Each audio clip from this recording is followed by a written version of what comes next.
She especially focused on the idea that Democrats defended Kilmar Abrego Garcia, even though he, of course, is alleged to have committed these crimes. Do you think that Democrats risk politically playing into the president's hands by focusing on this case? First of all, I don't know of a single Democrat who defended him. He was falsely arrested and removed from the country. So now they're making up all this stuff about MS-13. Or, let's say he was responsible for the January 6th attack and he coordinated the assault on 140 police officers. They're making up things against a guy who's never been prosecuted, much less convicted of anything criminal. What's going on, everybody? Thank you all for joining me today. If you haven't already, please make sure you hit the like button, subscribe to the channel if you're new to the channel, and most importantly, please make sure you are following me on Telegram at CD Media Group to help circumvent social media censorship and shadow banning. And with the introduction out of the way, let's get into today's news. And today we have to head back on over to Maryland to discuss who the Maryland man, also known as Kilmar Abrego Garcia, the MS-13 gangbanger, who was also a notorious wife beater. I came to fill out a protective order. I think it was in December. But I didn't show up to the court because his family washed my brain telling me that his dad was sick and not to do it. So I didn't do anything. But after that, it was I would call the police. I have a lot of police reports, and I kept trying to get to the door basement to try to open the door, and then he pushed me. So then when I was able to go outside to get a phone, I called 911 from a disconnected phone. Now they took a long time to get to the house. It was probably 20-30 minutes. So I saw a neighbor walking his dog, and I opened the door and I was like, help. And then when he heard me, he grabbed me from my hair and then he slapped me. And then the neighbor, he didn't know what to do. He didn't know what to react. I have pictures of the evidence, all the bruises, because even on Wednesday, he hit me around 3 in the morning. He would just wake up and hit me. And then last Saturday for my daughter's birthday party, before I went to my daughter's birthday party, he slapped me 3 times. And then last week I did call the police. My sister called the police because he hit me in front of my sister. We have to talk about him because the last time we heard from him, he was kicking it with our man Bukele in CCOT in El Salvador. Well, our friend Bukele has sent him back to the U.S. because he has to face federal charges. What kind of charges? Human trafficking charges. Kilmar Abrego Garcia is back in the U.S. to face charges of trafficking thousands of illegal immigrants, including an MS-13 gang member. So he's back in the U.S. to face these charges. There's a lot of mixed feelings about this from what I've seen online. I'm going to give you my ultimate, thought about this at the very end of this video. But I want to do for now is that I want to get into this article. We're only going to read 2 sentences in this article here because, what I want to do next is get into Pam Bondi, what she had to say. But then most importantly, I want to get into what Representative Jamie Raskin out of Maryland, Representative Jamie Raskin, what he had to say as well, because he has an interesting, salty take on this. Obviously, you all know he's a DNC lunatic. He's now trying to create a new narrative that Democrats never supported Kilmar Abrego Garcia, right? This insanity, you can't make this stuff up. You're right. You can't make it up when it comes to these DNC lunatics. But first, let's get into the 2 sentences that I want to read from this article here. So allow me a moment to just scroll down. MS-13 gang member and notorious wife beater Kilmar Abrego Garcia. I have to ask it.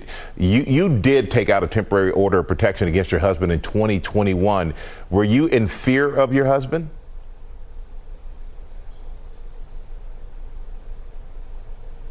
My husband is alive. That's all I can say. Okay, and I'm not going to push on that apparently. But how much hope is back on U.S. soil from El Salvador to face charges of trafficking thousands of illegal immigrants. His full-time job for years, Attorney General Pam Bondi announced Friday. Co-conspirators also allege that Abrego Garcia solicited nude photos of a minor. Wow. Abused women he was transporting and was also involved in the murder of a rival gang member's mother. These people are notoriously wicked. I tried to tell you guys in the last previous video that I did concerning how Democrats want to dox ICE agents for wearing masks on their face. Like I said in that video, they have to cover up to protect themselves, because when you're talking about the cartel, when you're talking about MS-13, when you're talking about Tren de Aragua, these people are notoriously violent. They will not just go after you if they have an issue with you. They will also go after your family, your wife and kids as well. And this is just proof positive of that right here. Okay. I didn't even know about that with Abrego Garcia. I know that he was arrested at the time in connection to a murder, but I didn't know what role he could have possibly played. And I had no idea it was involving a rival gang member's mother. Right. But I mean, like I said, these ICE agents, they have to stay protected, because these are the lengths that they're willing to go to get back at you, man. These people are wicked. They are notoriously wicked. So now what I want to do next is let's get into Pam Bondi, right? I want to listen to what Pam Bondi has to say, because she's going to give us a little bit more information, on this indictment and what it's all about. So let's jump into that clip next. And conspiracy to commit alien smuggling in violation of Title 8 U.S.C. 1324. We want to thank President Bukele for agreeing to return Abrego Garcia to the United States. Our government presented El Salvador with an arrest warrant, and they agreed to return him to our country. We're grateful to President Bukele for agreeing to return him to our country to face these very serious charges. This is what American justice looks like. Upon completion of his sentence, we anticipate he will be returned to his home country of El Salvador. The grand jury found that over the past 9 years, Abrego Garcia has played a significant role in an alien smuggling ring. They found this was his full-time job, not a contractor. He was a smuggler of humans and children and women. He made over 100 trips, the grand jury found, smuggling people throughout our country, MS-13 members, violent gang terrorist organization members throughout our country. Thousands of illegal aliens were smuggled. This is especially disturbing because Abrego Garcia is also alleged with transporting minor children. The defendant traded the innocence of minor children for profit. There are even more disturbing facts that the grand jury uncovered. It is alleged this defendant is part of the same smuggling ring responsible for the death of more than 50 migrants in 2021 after the tractor trailer overturned in Mexico. This is part of that same ring. The defendant abused undocumented alien females, according to co-conspirators who were under his control while transporting them throughout our country. This defendant trafficked firearms and narcotics throughout our country on multiple occasions. They were using vehicles, SUVs, with added seats in the back, floors that had been ripped out, guns, narcotics, children, women, MS-13 members. That is what the grand jury found. A co-conspirator alleged that the defendant solicited nude photographs and videos of a minor. A co-conspirator also alleges the defendant played a role in the murder of a rival gang member's mother. And if I didn't mention it already, don't let that go over your head.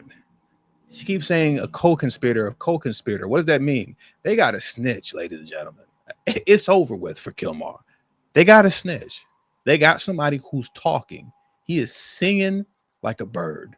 Okay. He is singing like a bird. And with that, the case is pretty much going to be open and shut, because, when you're talking about a federal indictment, if I'm not mistaken, 98% of all federal indictments that actually go to court, 98% get found guilty.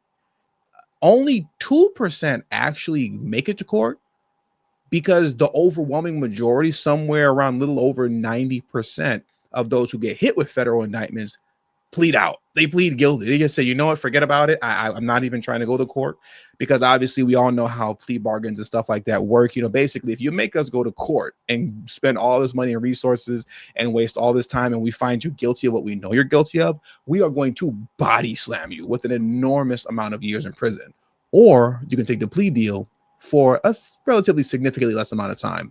Most people, especially when you know you're guilty, it's not even worth it, man. Let me just take the plea deal, right? Let me take the plea deal. So that's typically what happens. Over 90% take the plea deal. Only 2%, actually end up going to court.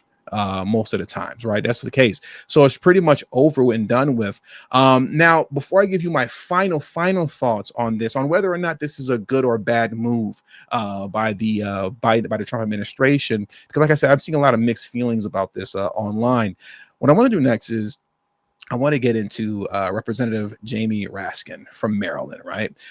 He's one of these DNC lunatics out of Maryland who is fighting and has fought harder for illegal immigrants and Kilmar Abrego Garcia than he does for the American citizens, that are his constituents.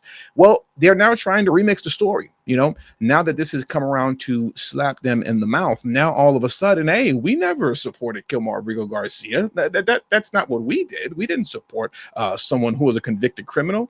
Listen to how they play with words. We're going to unpack that, and then we're going to round this video out. Let's get into this DNC lunatic, Jamie Raskin, next. He, of course, is alleged to have committed these crimes.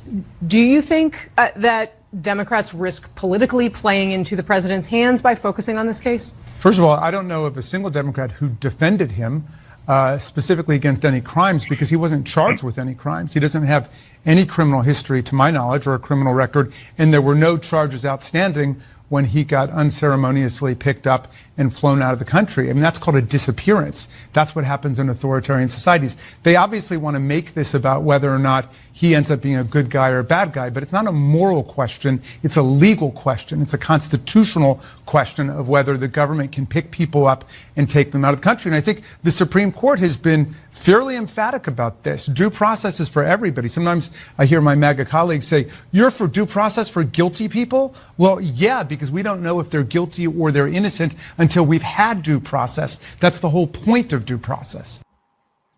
Come on, man.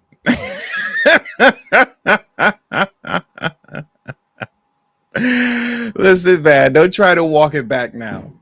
Don't try to walk it back now. I'm not trying to. Well, we never defended a man who was, convicted of a crime. We never defended Kilmar Abrego Garcia, who had charges on him. That's not who we defended. No, you defended Kilmar Abrego Garcia despite the abundance of evidence. This man had his wife put at least 2 restraining orders on him because he used to put hands and feet on this woman. She has multiple statements that she's made to the police. The guy was busted with MS-13 gang members when he got picked up. If you speak to the local PD in the area where he's from, they will tell you that he is 1,000% an MS-13 gang member, a known MS-13 gang member in that area, just because they've dealt with him so many times. There's nothing to argue here as it pertains to this man's guilt. And you see, he's even going so far as saying, you're saying you want due process for a guilty person? Well, yes, because that's what due process is for, to find out whether or not they're guilty or not. Let me give you my final thoughts on here. Like I said, I see there's some mixed reaction to this. Some people are upset and annoyed by it because they feel like this is some sort of at least a temporary win for Democrats. It gives them something to, kind of throw their hands in the air about and say, aha, we won. And look, you're bringing him back. I'll say this much. I 100% understand why this is happening and why they're bringing him back, right? Going into the midterms, and then especially going into the 2028 presidential election, where I would assume it'll most likely be JD Vance. I would assume it'll most likely be JD Vance running for president. You don't want or need this hanging over your head where these DNC lunatics could run around repeatedly saying that the Trump administration defied orders from the Supreme Court, right? They don't want to hear that over and over again. And the fact of the matter is this, when you're talking about DNC lunatics, you know, it has to be officially stamped that this guy is 1000% a criminal, to which he was actually convicted in a court of law fully by a judge and so on and so forth with a actual conviction, because then that erases reasonable doubt as it pertains to the argument of whether or not Kilmar Abrego Garcia, you know, was a demonic MS-13 gang member who shouldn't have been in the country to begin with, right? You want to put that to bed. As long as he's still in CCOT in El Salvador, it gives these DNC lunatics just room to work with as it pertains to reasonable doubt concerning who this man actually was, right? So now, once again, going into the midterms and going into the election of 2028, right? All that is put to bed. This man will have been officially convicted for human trafficking on a federal level. He's been charged, found guilty. You also, at the same time, you're complying. Technically, you're complying with the Supreme Court. I know for many people, conservatives, whatnot, MAGA. If most people that you listen to talk about this, they're not going to admit that obviously this was a way to work around complying with the Supreme Court without looking like you bowed down, right? But that's what it is. I mean, we could just be honest. It's not a big deal. Let's be honest. That's what it was. But like I said, you have to think about the future, right? It can't just be about feeling good in the moment. You have to play the long game. And that's what's going on right here as it pertains to Trump and the MAGA movement. It's about playing the long game as it pertains to future elections. You want to nip this one in the bud. You want to close the book on it officially. And in closing the book on it officially, at that point now, when it comes back to elections, midterms in 2026, but particularly the 2028 presidential election, as opposed to Democrats throwing it in your face that you made a Maryland man disappeared. You disappeared a Maryland man, and we don't really know, whether he had charges on him or not. You're just saying these things despite all of the evidence that says that he does. Now, on the flip side, once that conviction comes down that he's guilty, which I believe that it will, especially given the fact that they have a snitch, that's going to most likely testify against him. Now you can flip that on them. Now you can flip it on them. Oh, aren't you the guys that supported that wife-beating MS-13 gang member who was engaging in human smuggling, who smuggled literally thousands of illegal immigrants across the border, made well over 100 trips back and forth from the border into the U.S. and the places like where he's from in Maryland? You got just the guys that's the guy you were defending, right? The guy who had nude photos of those under 18. That guy, that's the guy you supported.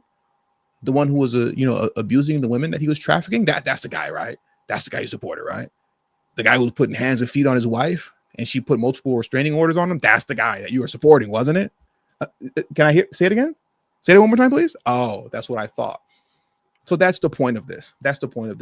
And I'm all for it. I don't find an issue with it. I think it's unless the trial goes awry and it doesn't go, our way with the guilty verdict, which I believe that's not going to happen.